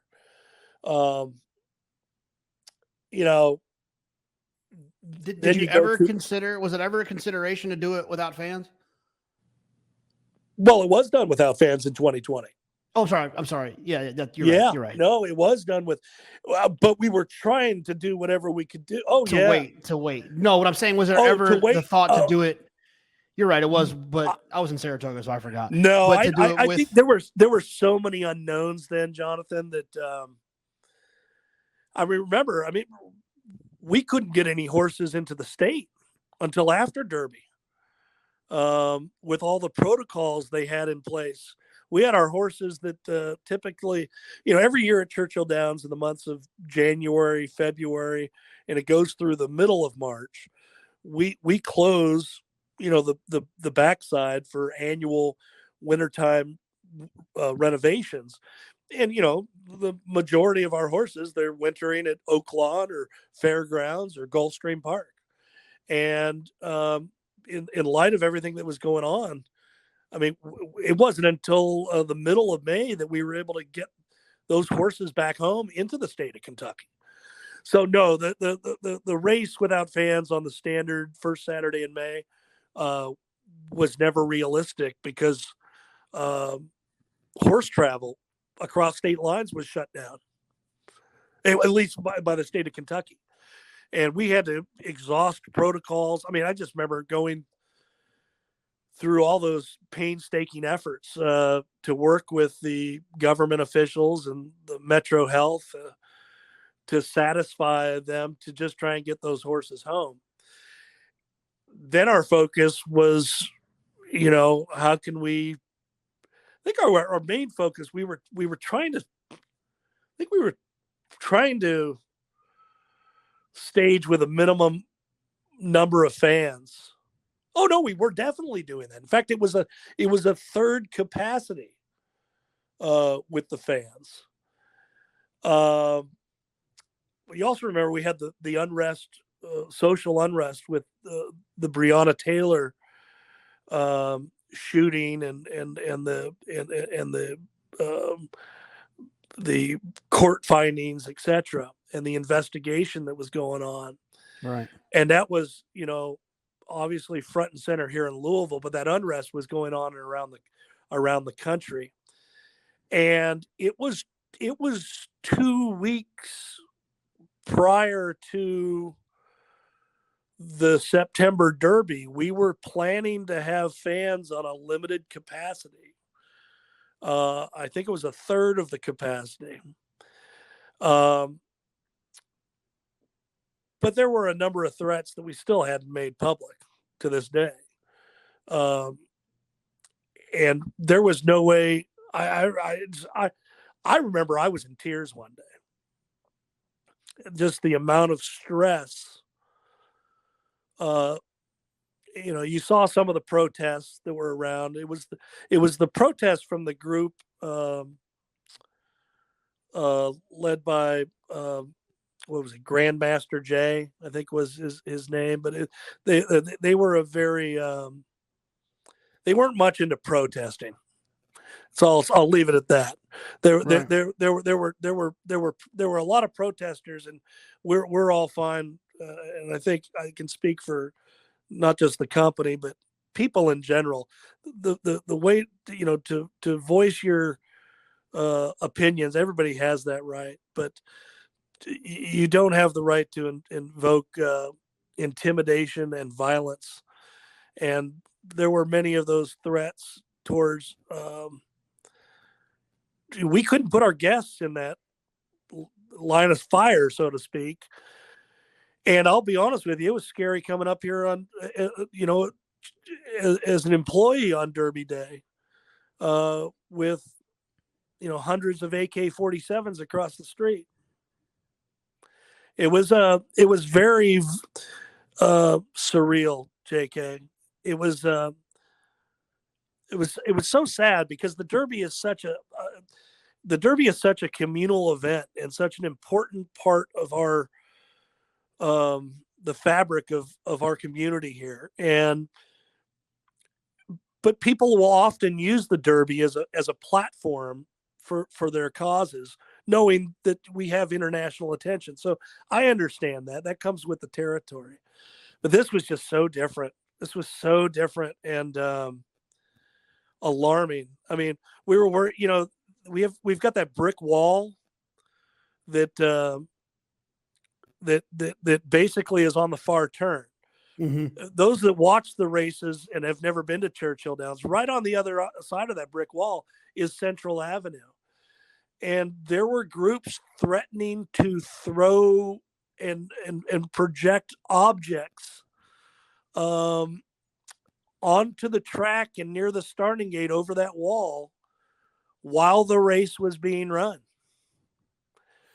And we had helicopters flying over. I think we ended up having about 1,500, on hand between our employees plus the owners and trainers who had horses on the undercard and the Derby itself. But man, it was so surreal. My heart was racing and just sweating and praying they all got around there safe. And just wasn't any fun. It really wasn't. No, I was in Saratoga and it didn't seem fun either.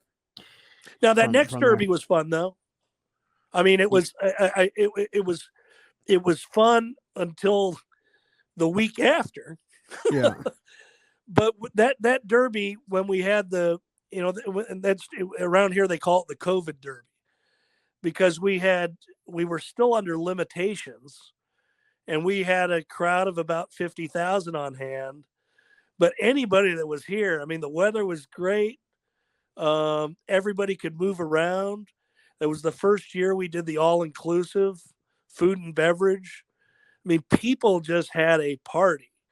But then it was a week later when the S hit the fan, right? Yeah. Unfortunately, I went to that Kentucky Oaks, and then we actually stayed back in Lexington. The COVID broke my streak of going to the Derby, so I didn't feel as, how it is when you have a streak, you feel like you gotta go. But COVID broke my streak, so we ended up staying back in Lexington, and yeah, I mean, look, it was an unfortunate. It was a bad couple of years, I think, probably for attention for us with the maximum security thing, with people not understanding, and then obviously in 2021 with the media really ran with the Medina Spirit situation as well, and yep. I can imagine that wasn't a lot of fun for you guys to deal with as well. No, it's not. I was actually, I had to give Bob Baffert the phone call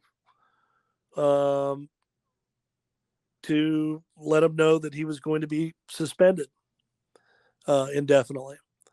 And Bob and I have been acquaintances. I like to think we're friends, and for 30 years. And that's why they asked me to make that call. Like, Darren, you know him as well as anybody. And that's one of the hardest things I've ever had to do. And but I stand by it to this day. I mean,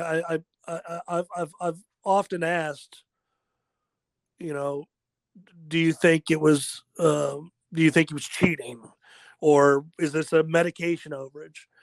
And I'm of the belief whether it was purposeful or accidental isn't the point.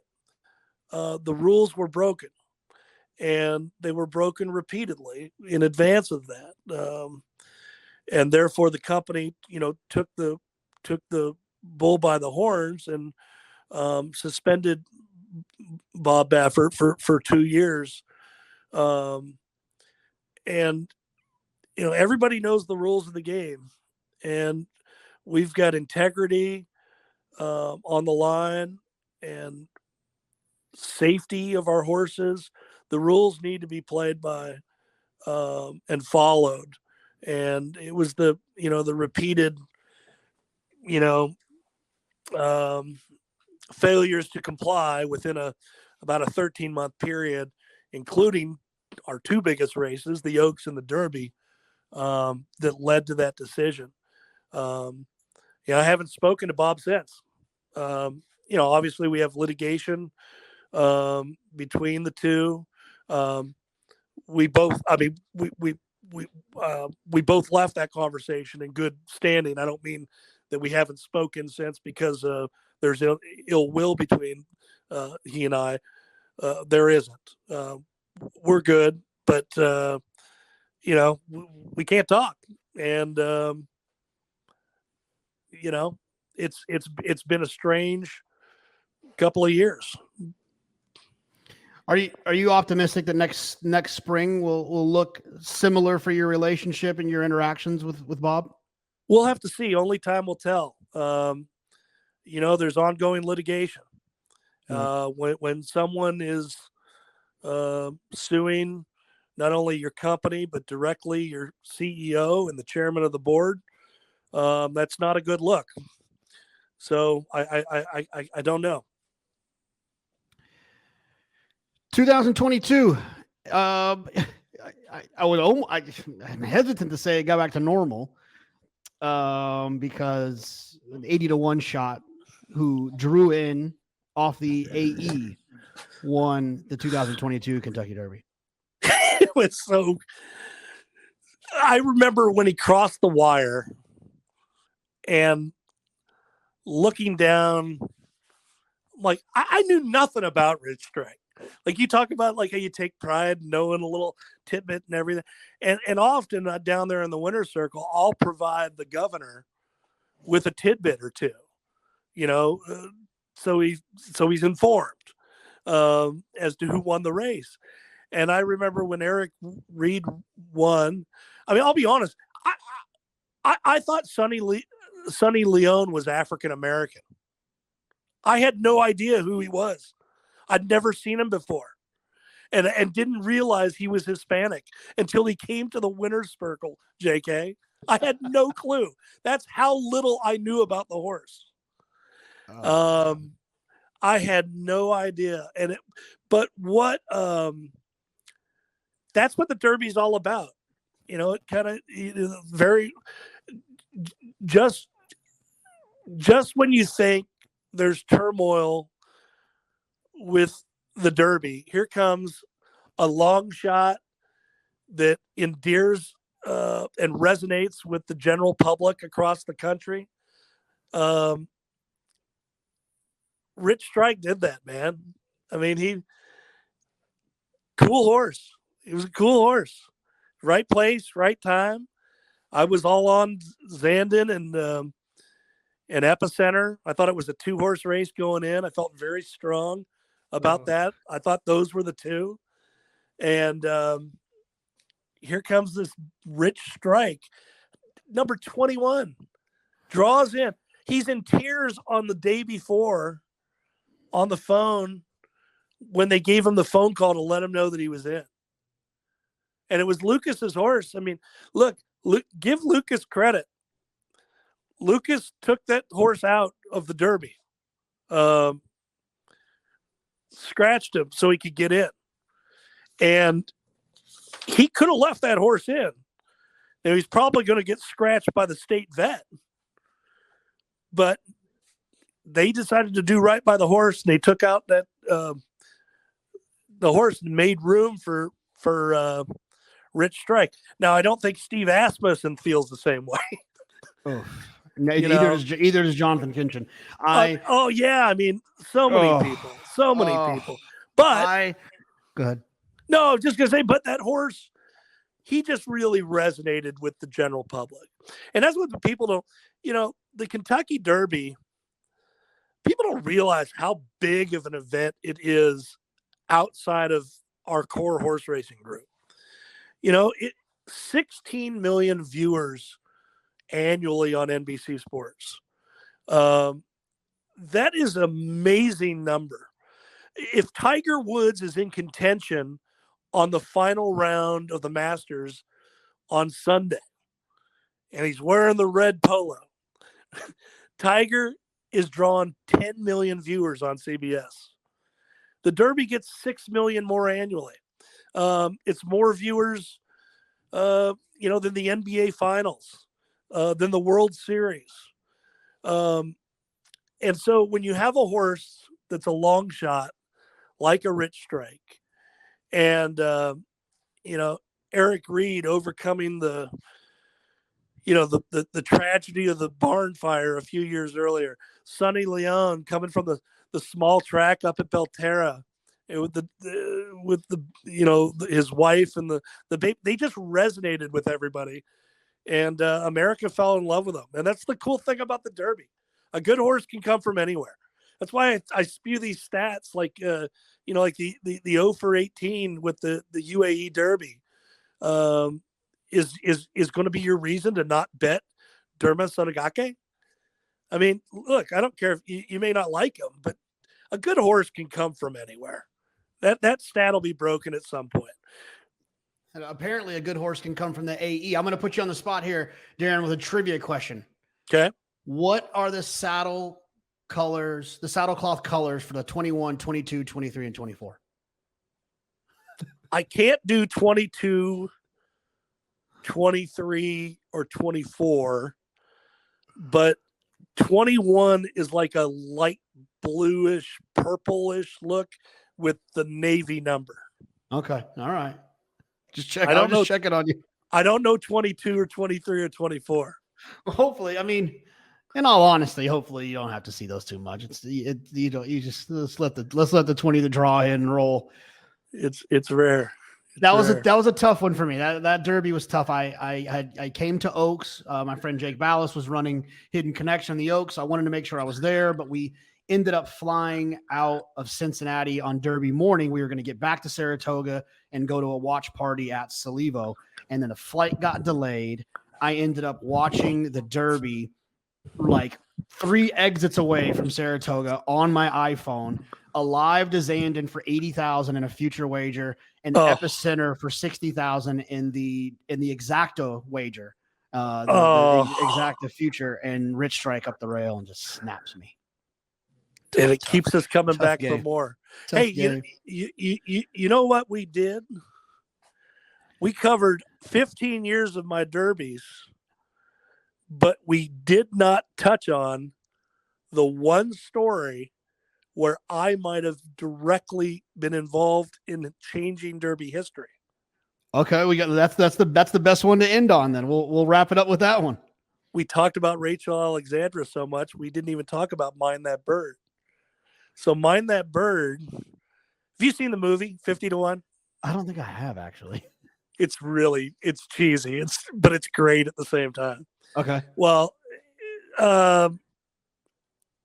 we're about 2 weeks out, and that's the old days of the graded stakes earnings. And Mind That Bird, back when the Forum used to publish the graded stakes earnings, or maybe the Blood Horse, and anyway, they would routinely just assume and skip past a horse like Mind That Bird, just because he ran poorly at Sunland Park. And he was omitted from many of the lists. Well, I'm one, as you know, we talked earlier about how I believe, look, if you've got 4 legs and a heartbeat and you're eligible, you're probably going to go or should go. And so anyway, I'm calculating the lists, and I see Mind That Bird is like ranked 16th. And so I go into the jockey club's Encompass system. I look up the phone number for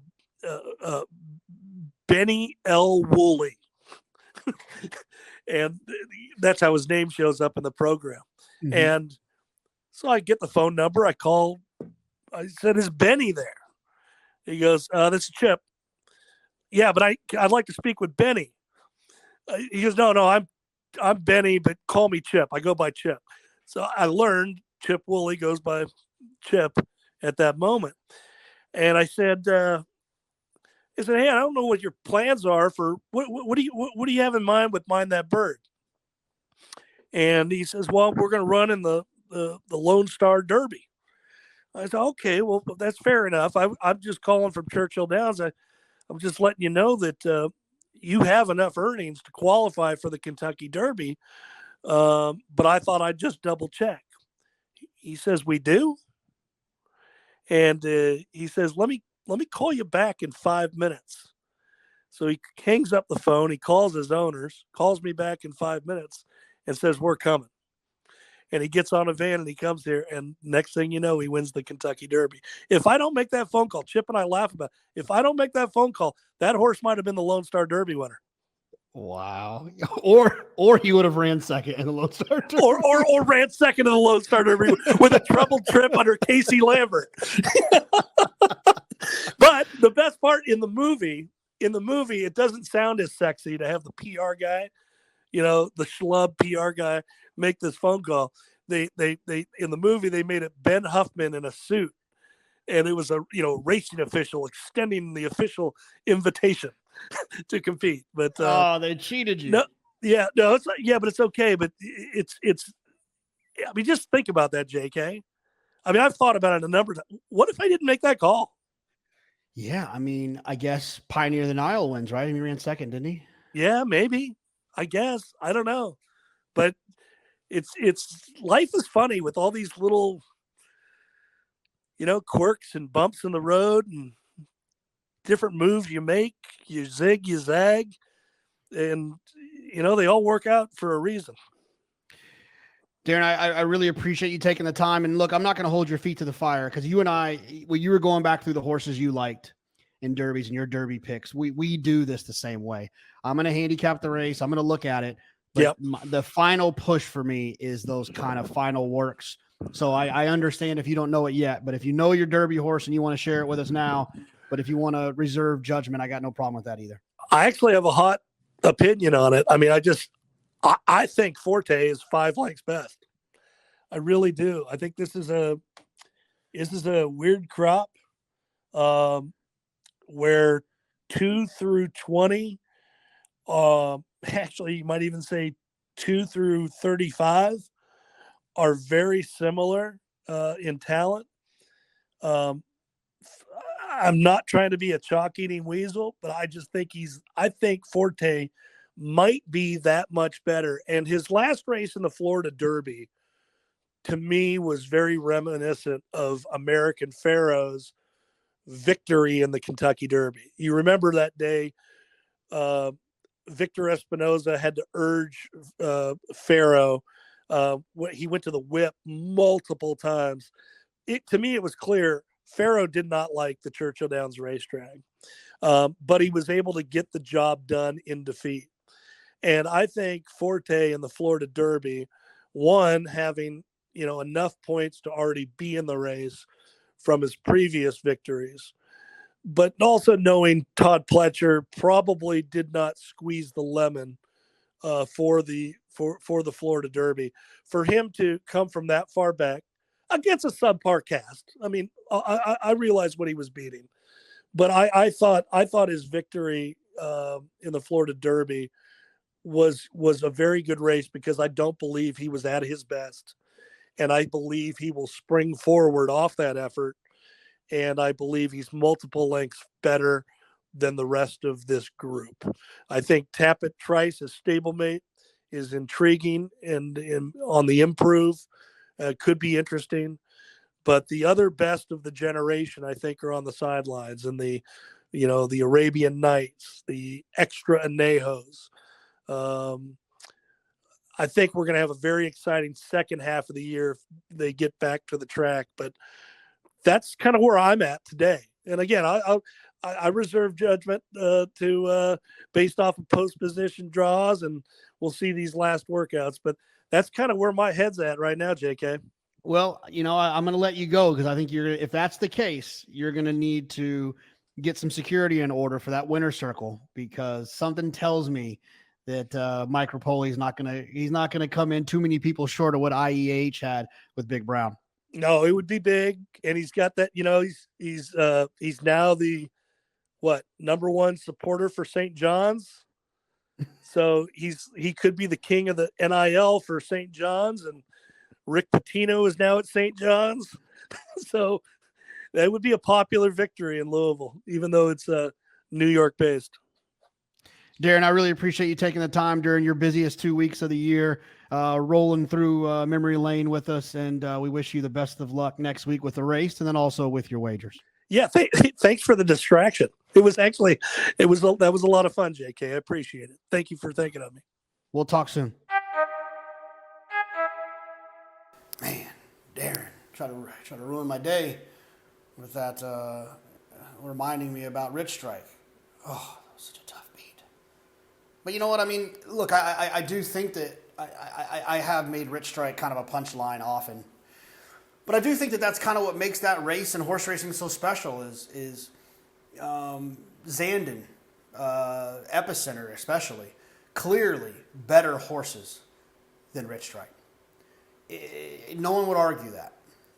But what makes this game in the first Saturday in May so special is that in that moment, and why it feels so good when you're right and when you win, is because we know how easy it is to lose even when you're right.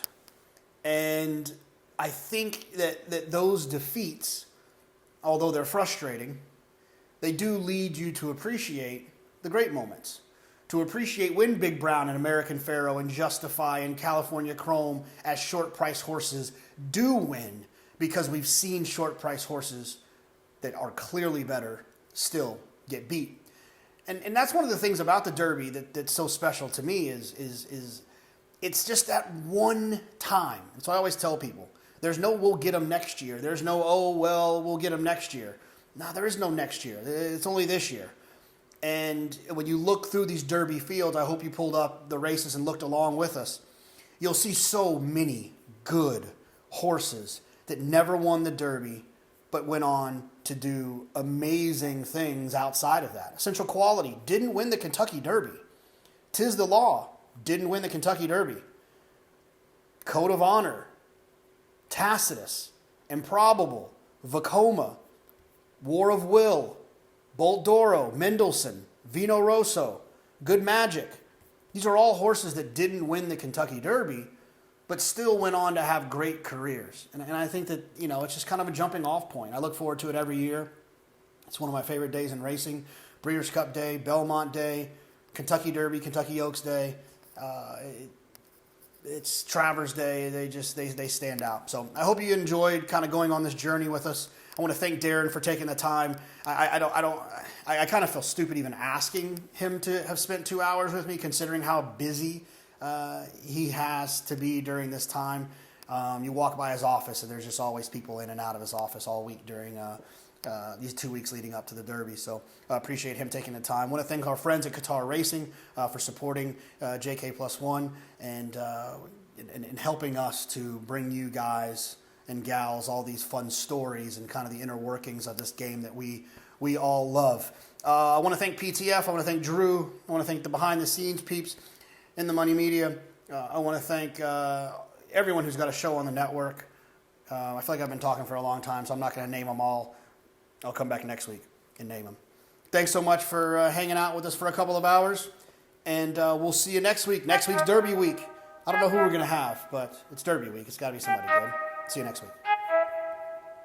I need to know everything, who and the what and the where, I need everything. Trust me, I hear what you're saying, but act like it's new what you're telling me.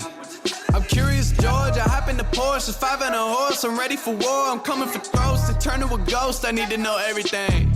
Now you be surprised at the info you get is by letting them talk, so I'm letting them talk.